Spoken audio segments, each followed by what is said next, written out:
Last night we stayed at a Harvest Host at they call it the ACD, it's the Auburn Duesenburg Museum here in Auburn, Indiana, right? Yep.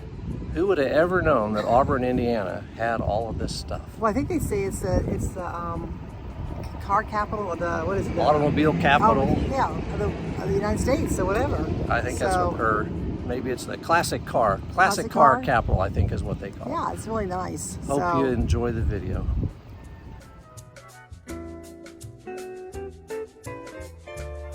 So here's a statue of E.L. Cord outside the museum in Auburn, Indiana. You're entering the company showroom for the Auburn Automobile Museum. Was the automobile company. They built Duesenburg. Look at these beautiful cars. Wow. Look at these beautiful cars. Amazing. How shiny they are. Nice and pretty. I love this. It's a 1931 Duesenburg convertible coupe. Isn't that beautiful? This is a 1934 Model J Duesenburg. Look at how, for when the top was down, it had a windscreen for those in the back as well. Look at this car. Isn't that something else? It's a 1926 Duesenberg. 1932 Cord. It's got glass between the front area and the back, which makes me think this car was used like as a chauffeur's car. It's a 1933 Auburn. 1936 Auburn Phaeton. Look at that car. Wow. This is a 37 Cord A12. This 1927 was featured in the annual show that they have here, commemoration show this year. Look at this chassis for this 1936 Duesenberg Model A. Look at that engine. Wow. It's a straight six in there. These were known as some of the most prestigious cars. This 1921 Duesenberg Model A was the first passenger car to bear the Duesenberg name. This particular car had many different forms at one time or another. It was even used as a pickup truck. Well, and it stayed a family, and finally, after 99 years of single family ownership, they donated it here. That's pretty cool. Look at the tail end on this one. You don't see cars like that nowadays, do you?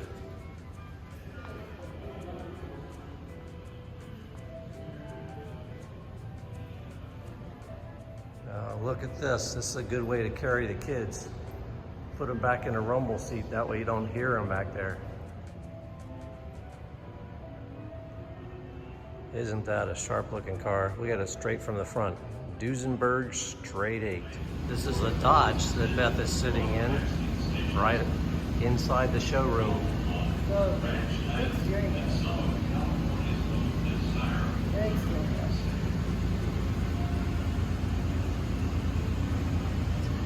Beautiful car, beautiful woman sitting in it.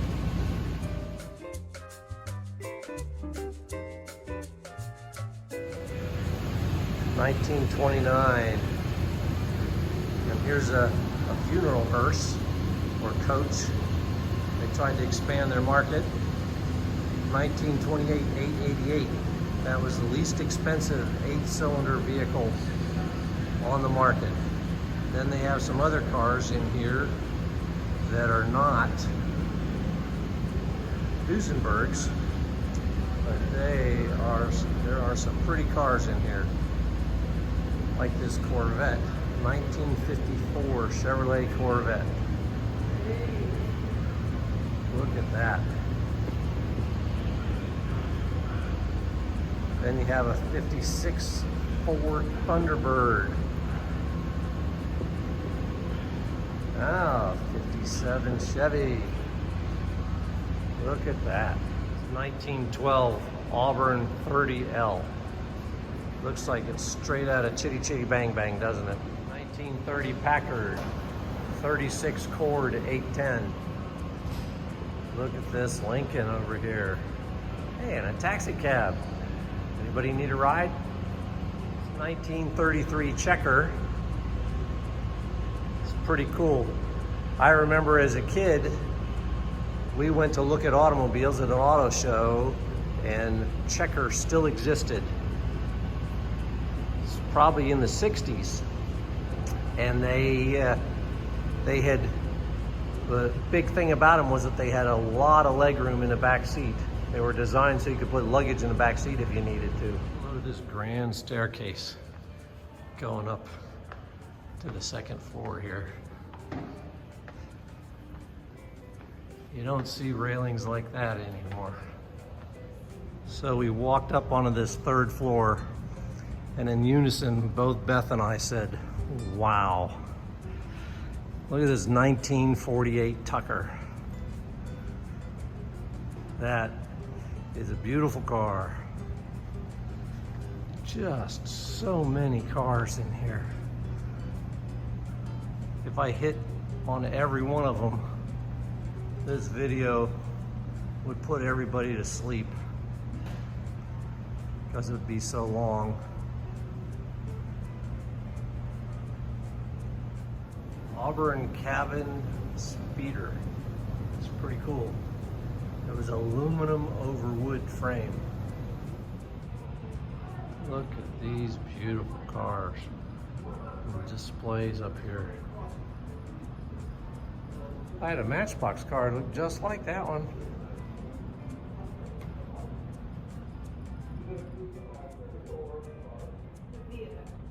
Look at all these cars.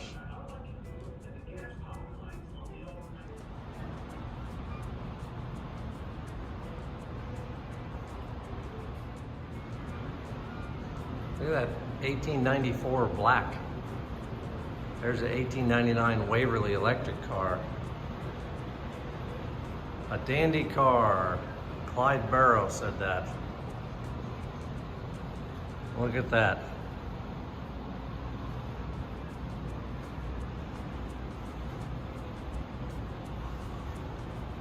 '34 Ford.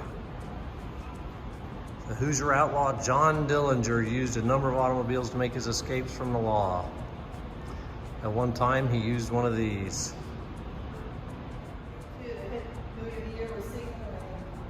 1952, Singing in the Rain was the hit movie in 1952, and that's the year for this little car. That is a Crossley Super Roadster. It's a prototype International Scout from 1979. It's a little bit like a Hummer. Look at this 64 Studebaker Avanti. Beautiful Studebaker back there. In this section, they have a lot of race cars, early automobile racing.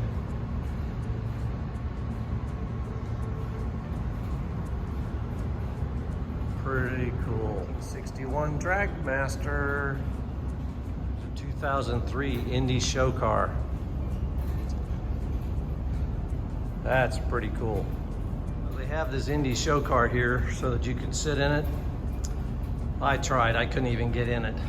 My long legs are just too long and I'm too clumsy at my age. Supercharged. That's a term you don't hear very often anymore. Have a display of what a little mechanic shop would look like back in the day. Look at that drill press. See, they'd use the belts to adjust the speed. Pretty neat. Just so many cars here. You could spend all day here. We were just saying that to each other. And there's also a museum next door, another one that we won't get to today. Yeah, so we're just put Auburn, Indiana on your list to come back. Yeah, it's and then there's also the early Ford V8 museum that's just on the other side of 3 town. miles away, yep. Yeah, just so many beautiful cars to see. Look at all those cars. Very unique car. It's a 1948 Tasco. So this is E.L. Cord, the president of Auburn Automobile Association, or Automobile Manufacturing Company's office. And of course, you notice it was the corner office. Only the best for the president. And the big boardroom here as well. Of course, that TV didn't exist back then. It's pretty cool. It's a 1930s picture of the same boardroom. At one time at home, we had an old Royal typewriter like this. It was always fun to use. Don't remember what year ours was. Just they've done such a nice job in preserving this factory and restoring it. This is the export department. And look at that Duesenburg getting loaded on a ship for export. That's a wedding photo taken of a couple in Auburn. Beth and I were commenting that they don't look very happy. They even have a 1933 BSA motorcycle and a 1930 Auburn electric car. America's first production front drive car was a 1930 Cord. So the engine's facing backwards and transmission up here, transaxle. It's pretty cool. They say that this is the legacy, his biggest legacy is the front drive production automobile. You know that Duesenburg made V16 aircraft engines? I didn't, but there's one right there.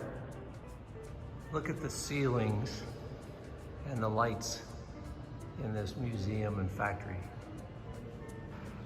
This is all in the original showroom. Just amazing. So we took the tour of the ACD Museum today. Wonderful. There's a lot to see there. We don't have a lot of time because we're heading off to our next stop, but there is a lot to see in there. There really is. And there's a couple other museums here in town as well. So plan on spending a whole day here in town. Yeah, we could have easily spent, gosh, probably 4 hours in there. Yeah, several more hours in here, and then several hours down at the... they have another one right behind the other museum right next door. That's a National Automobile Museum down there. And then the early Ford V8 is 3 miles away, just outside of town. Right, and it's $10 to get in. And I guess if you want to buy, oh no, it's a 12. It's $12.50 to get in. I'm sorry, $12.50 to get in. If you want to double up on the ticket to get into the other museum, I think it's $20 each. $20 each. Yeah. So if you pay $20, you get to see both museums, which is probably worth it. There are no discounts unless you're AAA. AAA, I think there's a discount for that. So if you're AAA, you get to have a discount. But it's very nice to come here and just walk around and just see all these old cars and read about them. It's just amazing how beautiful they were. So yeah, I would have never thought about Auburn, Indiana, and Duesenberg's being here, but it is pretty cool history. Yeah. I wish we had more time here. Me too. So next time. Next time. On our adventure. That's right. We will see you around a campfire. Bye.